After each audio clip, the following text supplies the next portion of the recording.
કાલોલ નગરપાલિકા હસ્તક આવેલ ગાર્ડન જરૂરી જાળવણીના અભાવે ખંડેર હાલતમાં ફેરવાયા અને અસામાજિક તત્વોનો અડ્ડો બન્યા.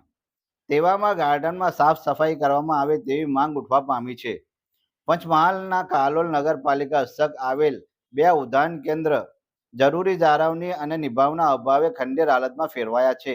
જે તે સમયના કાલોલ પંચાયતના સરપંચ દ્વારા કરવામાં આવેલ પ્રશંસનીય કામગીરીને બિરદાવી જે તે સમયે સરકાર દ્વારા શમશાન રોડ ઉપર ચંદુલાલ ઉપાધ્યાય નામે બગીચાનું નિર્માણ કરવામાં આવ્યું હતું.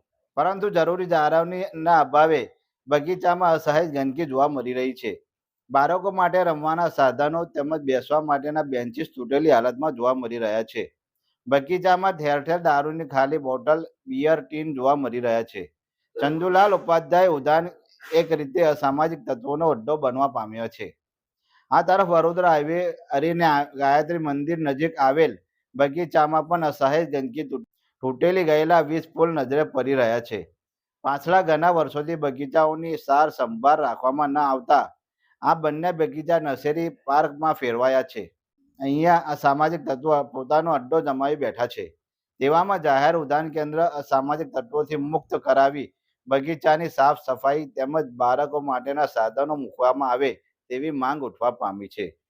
પાલિકા ચીફ ઓફિસરે ઉદ્યાન કેન્દ્રો ખંડેર હાલતમાં ફેરવાયા હોવાની કબૂલાત કરી છે અને ₹1.29 કરોડના ખર્ચે આ બંને ગાર્ડનનું રિનોવેશન કરવામાં આવશે તેમ જણાવ્યું હતું. સ્મશાનની સામે ચંદુલાલ પીતાંબરદાસ ઉપાધ્યાય અને હાઈસ્કૂલની સામે ઉદ્યાન છે.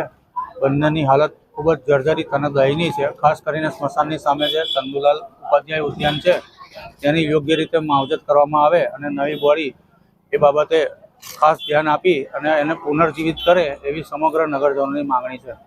કાલોલમાં બે ઉદ્યાન આવેલા છે.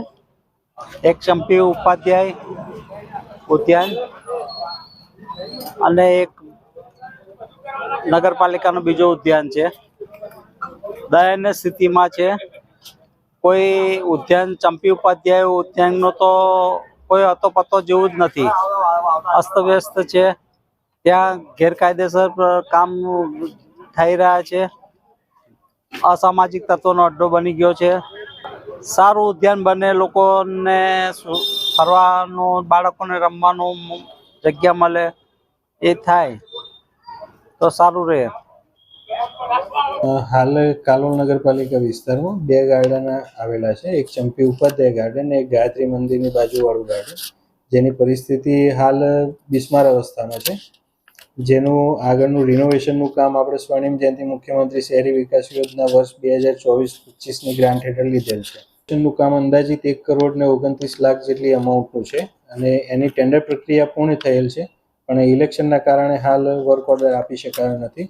જે આગામી બોડી બેસશે એટલે વર્ક ઓર્ડર આપવાની કામગીરી હાથ ધરશે.